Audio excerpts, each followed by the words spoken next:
السلام علیکم ناظرین، ختم نبوت کا جو ایشو چلا ہوا ہے وہ آج آپ دیکھتے ہیں پاکستان کی اسمبلی میں بھی اس کا ذکر ہوتا ہے. علماء سیاستدان سے بھی صاحب اسی چکر میں پڑے ہوئے ہیں. ان کے مولوی سے سنتے ہیں کچھ پروگرام آج مبارک کے ساتھ، پھر بات بھی کرتے ہیں. مگر ایک مسئلہ جو تحذیر الناس کی عبارت ہے، جس کا مصنف مولوی محمد قاسم نانوتوی ہے، جس کے اندر اس نے کہ یہ لکھا ہے کہ جو خاتم النبیین والی آیت ہے تو اس میں ختم نبوت سے مراد ختم نبوت زمانی نہیں بلکہ ختم نبوت رتبی ہے. یعنی اس خاتم النبیین کے لفظ کا جو معنی ہے وہ یہ ہے کہ نبی کریم صلی اللہ علیہ وسلم سارے نبیوں سے افضل ہیں، اور اس کا یہ معنی نہیں ہے کہ نبی کریم صلی اللہ علیہ وسلم سارے نبیوں سے اخیر زمانے میں آئے ہیں. اس کا اس کتاب کے اندر انکار کیا ہے بانی دیوبند قاسم نانوتوی نے اپنی کتاب تحذیر الناس کے اندر، اور پھر آگے چل کے مثالیں دے کر یہ بیان کیا ہے متعدد جگہ پر کہ اگر بالفرض کہیں بھی کسی زمانے میں نبی پاک صلی اللہ علیہ وسلم کے بعد کسی زمانے میں کسی جگہ پر بھی کوئی نبی آ جائے تو اس کے آنے سے بھی ختم نبوت میں کوئی فرق نہیں پڑتا. کیوں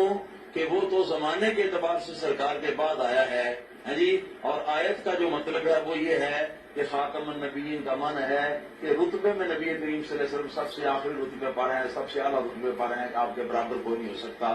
تو اس طرح کی جو ختم نبوت کی دیوار کے اندر جو ایک شگاف لگایا تھا مولوی محمد قاسم نانوتوی بانی دارالعلوم دیوبند نے،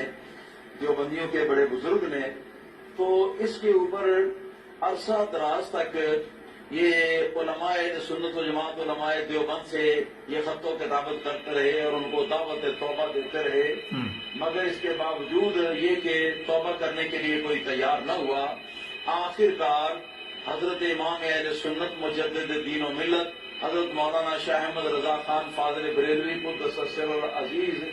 آپ جب ایک مرتبہ حج فرمانے کے لیے تشریف لے گئے حرمین طیبین میں، تو ساتھ اپنی ایک کتاب بھی لے گئے کہ جس کتاب کے اندر اس عبارت پر اور اس جیسی کچھ اور عبارت علماء دیوبند کی ہیں تو ان کے اوپر کفر کا فتویٰ تھا. اس عبارت کو لے کر کے گئے اور اس کے اپنی کتاب جس میں یہ فتویٰ لکھا ہوا تھا وہ کتاب بھی ساتھ لے کر کے گئے، اور علماء دیوبند کی کتاب تحذیر الناس جو ہے اور جن اور کتابوں پر اعتراض تھا وہ کتابیں بھی اصل حالت میں ساتھ لے کر گئے، اور جا کے علماء مکہ اور علماء مدینہ کو یہ سارا کچھ دکھا کر تو ان سے رائے طلب کی کہ آپ لوگ رائے دیں اس بارے میں کہ یہ فتویٰ جو ہم نے لکھا ہے کہ ایسی عبارت لکھنے والا، ایسا قول اپنے منہ سے نکالنے والا جو ہے وہ کافر ہے، دار اسلام سے خارج ہے، ختم نبوت کا منکر ہے، جس کے ختم نبوت وہ عقیدہ ہے کہ جس کے اوپر تمام اہل اسلام کا ہمیشہ سے ہر زمانے کے اندر اور ہر طبقے کے اندر یہ اس کے اوپر مسلمانوں کا اجماع اور اتفاق رہا ہے، تو یہ اس کی خلاف ورزی ہے اور کفر ہے. ہم نے یہ فتویٰ دیا ہے، اے علماء مکہ و مدینہ آپ بتائیں کہ ہمارا یہ فتویٰ جو ہے اس کی آپ تائید کرتے ہیں یا تردید کرتے ہیں، یہ صحیح ہے یا غلط ہے. تو مکہ مکرمہ اور مدینہ منورہ سے کوئی 30 سے زیادہ کی تعداد میں اکابر علماء، وہ جو ایک عالم ہوتا ہے بڑا اور اس کے پیچھے سینکڑوں اور علماء ہوتے ہیں، وہ ایسے اس قسم کے بڑے علماء نے یہ اس فتوے کی تائید کی اور اس کی تصدیق کرتے ہوئے یہ لکھا کہ مولوی محمد قاسم نانوتوی اپنی اس عبارت کی وجہ سے دار اسلام سے خارج ہو چکا ہے اور کافر و مرتد ہو چکا ہے. تو یہ عبارت تھی. اس عبارت کے بارے میں پیر کرم شاہ صاحب سے لغزش ہوئی ہے اور یقیناً لغزش ہوئی ہے. انہوں نے اس کتاب کو پڑھا اس فتوے کے بعد، اور پڑھنے کے بعد انہوں نے 2 مرتبہ اس کتاب کے اوپر تحریری طور پر تبصرہ کیا، اور دونوں مرتبہ تبصرہ کرنے میں اس کتاب کو کہا کہ یہ کتاب بڑی اچھی ہے، حضور کے اس میں بڑے اچھے فضائل لکھے ہیں اور بڑا سرور آ گیا اس کو پڑھ کر، اس کتاب کے اندر کفر والی کوئی بات نہیں ہے. تو جس کو علماء حرمین طیبین نے کفر قرار دیا تھا، بعد میں علماء بر صغیر نے بھی جس کو کفر قرار دیا تھا، اور جس کی تفصیلات جو ہیں وہ حسام الحرمین اور سوارم الہندیہ ان 2 کتابوں کے اندر موجود ہیں. تو ان کی خلاف ورزی کرتے ہوئے پیر کرم شاہ صاحب نے اس عبارت کی تائید کی اور کہا کہ یہ عبارت بالکل درست ہے اور بالکل ٹھیک ہے، اس کے اندر کوئی کفر نہیں بلکہ خلاف شرع بات بھی کوئی نہیں. تو اس بنا پر بعض حضرات جو ہیں انہوں نے پیر کرم شاہ صاحب کے اوپر کفر کا فتویٰ دیا ہے، اگرچہ میں اس سے اتفاق نہیں کرتا. میں جو کچھ کہتا ہوں وہ یہی کہتا ہوں کہ پیر کرم شاہ صاحب جو ہیں ان کے باقی سارے عقیدے جو ہیں وہ صحیح تھے، اچھے تھے،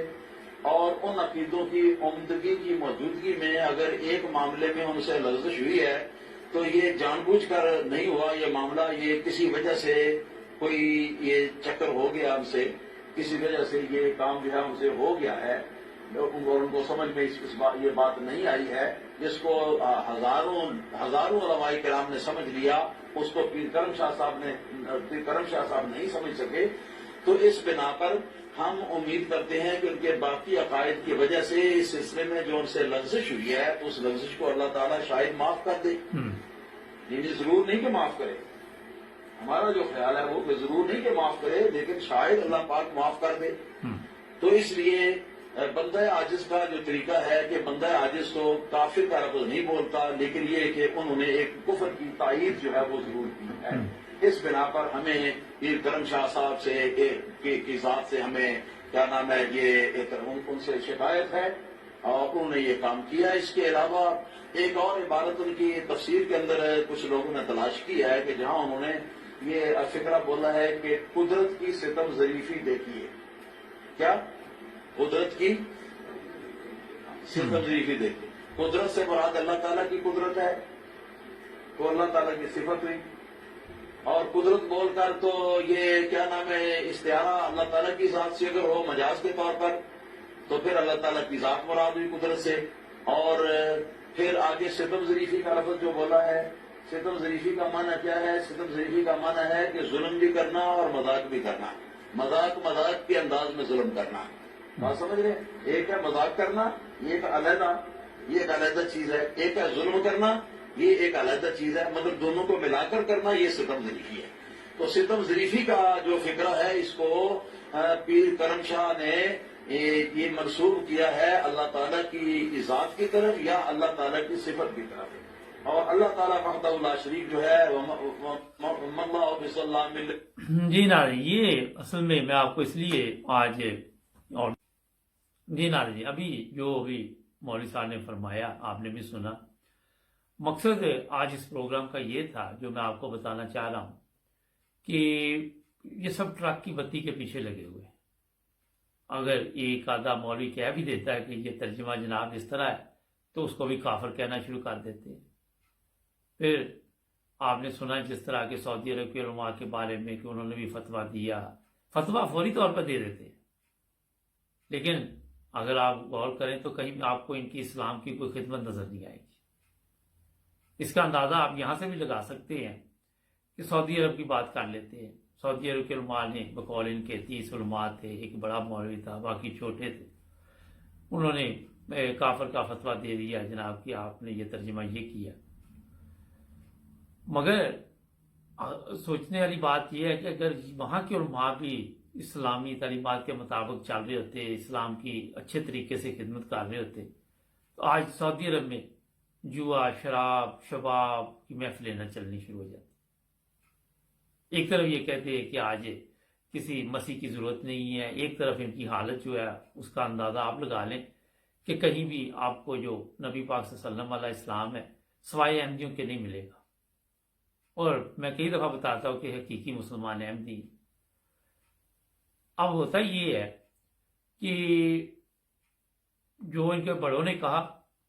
انہوں نے اسی کے مطابق زندگی گزارنی شروع کر دی، خود تحقیق نہیں کی، خود پتہ نہیں کیا، اور اپنی حالت بدلنے کی کوشش نہیں کی۔ میں آج ایک آڈیو تھی، ویڈیو تھی، وہ تیار کی تھی، مگر وہ اتنی گندی گالیاں مولوی صاحب دے رہے تھے کہ میرا پھر دل نہیں مانا۔ میں نے کہا ہمارا چینل ہے تو وہ لوگ دیکھتے ہیں، عورتیں بھی دیکھتی ہیں، بچے بھی دیکھتے ہیں، بڑے بھی دیکھتے ہیں، تو اس نے ایک حد کر دی تھی، اور جب وہ اس طرح گالیاں بول رہا تھا، اور آغاز اس کا یہ تھا کہ مسجد میں اونچی آواز میں بولنا منع ہے، گالی دینا منع ہے۔ اس کے بعد اس نے میرا نہیں خیال کو گالی چھوڑی ہو، اگر آپ نے دیکھنی ہو فیس بک پہ جائیں، وہاں پہ میں نے اس کو اس لیے شیئر کیا، اوپر لکھا کہ یہ دیکھیں مسجد میں کیا کر رہے ہیں۔ تو یہ حالت ہے ان لوگوں کی، ان کو خود اسلام کا علم نہیں ہے۔ جو لوگ وہاں پر پھر اس طرح کی باتیں سن کے نعرے تکبیر کے نعرے لگا رہے تھے، وہ کیا اسلام کی خدمت کریں گے؟ کیا اسلام کو سمجھیں گے؟ خاک سمجھیں گے؟ سوچنے کی بات۔ تو آج بجائے اس کے کہ یہ قومی پنجاب اسمبلی سے بل پیش کریں، فلاں اسمبلی سے بل پیش کریں، یہاں کریں وہاں کریں، بہتر یہ ہے کہ اس کی تحقیق کریں۔ نئی نسل کو چاہیے جو کوئی ان میں تھوڑے بہت معمولی سے ہیں، جن کو تھوڑی بہت ہی سمجھ جائے، تو وہ تحقیق کریں کہ آج ایک مسیح کی ضرورت ہے کہ نہیں ضرورت ہے۔ ایک طرف آپ کہتے ہیں، پھر دن بہ دن آپ دیکھیں پاکستان کی حالت کیا ہو رہی ہے، کس طرف حالت جا رہی وہاں۔ ارد گرد آپ کو کہیں پہ بھی اسلام نظر نہیں آتا، کہیں پہ بھی مسلمان نظر نہیں آتے، نام کے مسلمان ہیں۔ خود بھی انسان میں یہ شعور ہونا چاہیے، سمجھ ہونی چاہیے کہ جو کام ہم کر رہے ہیں وہ اسلام والے ہیں، وہ مسلمانوں والے ہیں۔ یہ کہتے جناب کہ ایک بندہ غلط کام کر رہا تو سارے اسی طرح کرنا شروع کر دیتے، اگر اس کا صاحب نہیں ہوتا ہمارا کیا ہونا؟ تو کسی کو یہ فکر نہیں ہے کہ آخرت میں کیا ہونا، سب کو یہ دنیا کی پڑی ہوئی ہے۔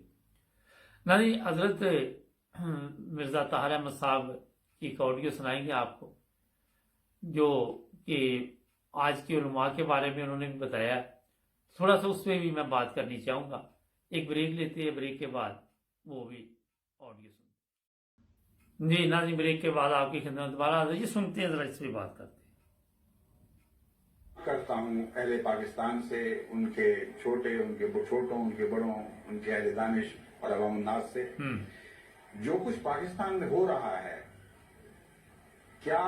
ان کے نزدیک آن حضرت صلی اللہ علیہ وسلم کی یہ پیشخبریاں پوری ہو چکی ہیں یا نہیں ہو چکی؟ کیا وہ علماء جو رسول اکرم صلی اللہ علیہ وسلم کے نزدیک آسمان کے نیچے مخلوقات میں سے بدترین ہوں گے، پیدا ہو چکے ہیں یا ابھی کچھ اور انتظار باقی ہے؟ اگر پیدا نہیں ہوئے اور آج کے علماء پر حضور کے اس فتوے کو جاری کرنا ناجائز ہے، تو آپ کے علماء ہیں، آپ یہی فیصلہ کر لیجیے، مگر یاد رکھیں کہ پھر کل کے علماء سے ڈریں۔ اگر آج کے علماء نے آپ کو موت کے منہ تک پہنچا دیا ہے، تو اس نہج پر آگے بڑھنے والے کل کے وہ علماء کیسے ہوں گے جن پر حضور اکرم صلی اللہ علیہ وسلم کی پیشگوئی صادق ہوگی؟ صادق تو بہرحال ہو، محمد مصطفیٰ کی بات منہ کی بات ہے، ناممکن ہے کہ جھوٹی نکلے۔ اس پر بھی تو غور کرو کہ کون ذمہ دار ہے، اور حضرت محمد مصطفیٰ صلی اللہ علیہ وسلم سے بڑھ کر اور کوئی نہیں ہے جو امت کے قیامت تک کے حالات سے باخبر رکھا گیا ہو۔ بس اس پر غور کرو اور دھیان دو اور اس سے نصیحت پکڑو۔ تمہارے لیے بچنے کی صرف ایک راہ ہے کہ ان لوگوں کی قیادت سے نجات حاصل کرو، جو بن سکتی ہے کرو، لیکن ان سے نجات حاصل کرو جن کو حضور اکرم صلی اللہ علیہ وسلم نے ان الفاظ میں یاد فرمایا ہے۔ حضرت مسیح موعود علیہ السلام کے اس اقتباس کے بعد اب میں اس کتاب کو ختم کروں گا۔ حضور نے جو عام دردناک نصیحتیں فرمائی ہیں اور آئندہ کے عذابوں سے ڈرایا ہے، کاش قوم اس پر دھیان دیتی اور توجہ سے ان باتوں پر غور کرتی، لیکن افسوس کہ قوم نے ایسا نہیں کیا۔ حضرت مسیح موعود علیہ السلام فرماتے ہیں، یاد رکھو کہ آخر یہ لوگ بہت شرمندگی کے ساتھ اپنے منہ بند کر لیں گے اور بڑی ندامت و ذلت کے ساتھ تکبیر کے جوش سے دستکش ہو کر ایسے ٹھنڈے ہو جائیں گے جیسے کوئی بھڑکتی آگ پر پانی ڈال دے۔ لیکن انسان کی تمام قابلیت و ذیلگی اور عقلمندی اس میں ہے کہ سمجھانے سے پہلے سمجھے اور جتلانے سے پہلے بات کو پا جائے۔ اگر سخت مغز خوری کے بعد سمجھا تو کیا سمجھا؟ بہتوں پر عنقریب وہ زمانہ آنے والا ہے کہ وہ کافر بنانے اور گالیاں دینے کے بعد پھر رجوع کریں گے، اور بدظنی اور بدگمانی کے بعد پھر حسن ظن پیدا کر لیں گے، مگر کہاں وہ پہلی بات اور کہاں یہ۔ اچھا جناب، یہ میں نے آڈیو اس لیے آپ کو سنائی کہ آج احمدیوں کے خلاف جس طرح سوشل میڈیا پہ بھی بہت کچھ کہا جاتا ہے اور ایسی ایسی باتیں بھی کی جاتی ہیں جو ویسے ہی ایک اچھا انسان جو ہے وہ کر ہی نہیں سکتا، مگر اچھے انسان کی بات میں نے کی۔ یہاں پہ آج کل جو چل رہا ہے وہ یہ ہے کہ سوشل میڈیا پہ کچھ اس طرح کے پروگرام بھی لے کے آ رہے یہ لوگ احمدیوں کے خلاف، جو خود ہی یہ آڈیو تیار کرتے ہیں، خود ہی پھر یہ پیش کرتے ہیں لوگوں کو اپنی طرف متوجہ کرنے کے لیے، اور مکمل طور پر یہ پوری مشینری جو ہے حرکت میں آئی ہوئی ہے۔ لیکن جس طرح ابھی آپ نے جماعت احمدیہ کے جو چوتھے سربراہ ہیں ان کی ابھی تقریر سنی، تو انہوں نے بھی یہی فرمایا کہ یہ خود ہی لوگ شرمندہ ہوں گے، اور کئی جگہ پہ ان کے ساتھ ایسے ایسے پھر واقعات ہوتے ہیں جب لوگ ان کو کہتے ہیں جناب یہ آپ کو کون سی اسلام کی خدمت کر رہے ہیں، کون سا اسلام آپ پھیلا رہے ہیں، کوئی ان کے پاس جواب نہیں ہوتا، کیونکہ یہ شروع ایسے ہی کریں گے جیسے بہت اسلامی پروگرام ہے، لیکن 1 منٹ بعد ہی ان کا موضوع بدل جاتا ہے۔ آج یہ جتنے سوشل میڈیا پہ آ کے دوسرے ممالک سے لوگوں کی آڈیو تیار کرتے ہیں، پھر ان کو پبلک میں بھجواتے ہیں اور پھر اس پہ تبصرے کرتے ہیں، کبھی انہوں نے یہ پروگرام کیے کہ پاکستان میں رشوت کا بازار گرم ہے، کبھی یہ انہوں نے کہے کہ غریبوں کی بچیاں محفوظ نہیں پاکستان میں وڈیروں کے ہاتھوں، کبھی انہوں نے اس طرح کے پروگرام کیے کہ ہر وہ غلط کام پاکستان میں ہو رہا ہے جس کی اسلام اجازت نہیں دیتا، کبھی بھی نہیں یہ اس طرح کی باتیں کریں گے، اور آ کے وہاں پہ صرف یہ بتاتے رہنا کہ جناب ہم بڑے اچھے مسلمان ہیں اور باقی سب کافر ہیں، جس طرح میں نے شروع میں بتایا کہ کافر بنانے والی یہ مشینیں جو ہیں یہ اپنا کام کر رہی ہیں۔ اب آپ اندازہ لگائیں کہ میں کل پرسوں 2 دن سے مجھے خبر ملی ہوئی تھی، ایک لارڈ نذیر ہیں یہاں پہ انگلینڈ میں، وہ بھی بڑے ختم نبوت کے نعرے لگاتے تھے، میرا 5 سال 6 ماہ ان کو جیل ہوئی ہے، ایک بچی کے ساتھ شاید کوئی زیادتی کی کوشش یا ایک بچے کا بھی کوئی کیس تھا، 41 سال پہلے یہ کیس ہوا، سزا سنائی گئی۔ میں نے جو کل پروگرام آپ کے لیے ایک پیش کیا تھا کہ BBC کی رپورٹ پر ایک صاحب بڑا کہہ رہے تھے کہ یہ پیسے دیے گئے، یہ دیے گئے، انصاف دیکھنا تو ان ممالک میں دیکھے، آپ کے تو 41 سال پرانا کیس کیا پتہ ہی نہیں ہونا کدھر گیا، 10 سال پرانا نہیں ملتا۔ یہ وجہ ہے ان قوموں کی ترقی کی کہ جو قوانین ہے وہ سب کے لیے برابر ہے، وہ لارڈ نذیر ہے یا کوئی بھی ہے، چاہے وہ پارلیمنٹ کا حصہ رہا ہو یا حصہ ہو، مگر سزا دی جاتی ہے۔ دوسری طرف آپ دیکھ لیں، اگر آپ کہتے ہیں جناب کہ ہم بڑے اسلام کے ٹھیکیدار ہیں، مسلمانوں کی بڑی خدمت کر رہے ہیں، زبانی سزائیں دیتے رہیں گے، میں ان کو نہیں چھوڑوں گا، میں ان کو نہیں چھوڑوں گا، میں یہ کر دوں گا، میں وہ کر دوں گا، اچھا کیا کچھ بھی نہیں بات۔ جو جماعت احمدیہ کے سربراہ چوتھے ابھی انہوں نے فرمایا کہ مولویوں کی حالت اگر آپ دیکھیں، مولوی جو کہتا ہے میں اسلام کا ٹھیکیدار ہوں، آئے دن کوئی نہ کوئی مولوی، کل بھی سوشل میڈیا پہ ایسی ویڈیو چل رہی تھی کہ میں آپ لوگوں کو دکھا نہیں سکتا کہ بچوں کے ساتھ کیا سلوک کیا جا رہا ہے، اور پھر ویڈیو بن رہی ہے، یہ ذلت اور رسوائی نہیں اور کیا ہے؟ مجھے بتائیں کیا چیز ہے یہ؟ ایک طرف تو یہ کہہ رہے ہیں نا کہ ہم بڑے نیک ہیں، دوسری طرف روزانہ جو بھی احمدیوں کے مخالفین ہیں وہ بھی اس میں شامل ہے، ان کو ایسی ایسی حالت میں پکڑا جاتا ہے کہ وہ پھر دوبارہ منہ دکھانے کے قابل نہیں رہتے، مگر بشرم لوگ ہیں، ان کو کون سی شرم آتی ہے؟ تو جو چیزیں آپ غور کریں کہ انصاف کی ہم بات کرتے ہیں، ایک طرف اسلام نے سب سے زیادہ عدل کی بات کی، انصاف کی بات کی، دوسری طرف ہمیں عدل نظر نہیں آتا۔ آپ یہاں چلے جائیں پاکستان کی جیلوں میں، یہاں پوچھنا شروع کرتے، غریب ہے کئی سالوں سے پڑے ہوں گے، پتہ ہی نہیں قوانین کدھر ہیں، غریب کدھر ہے، ذلیل کدھر ہے، امیر ہے اس کا چل رہا ہے، اس کا ویکینڈ پہ بھی کیس چل رہا ہے۔ آپ کے علم میں ہونا چاہیے یورپ اور یہ امریکہ یا دوسرے ممالک جو ہیں،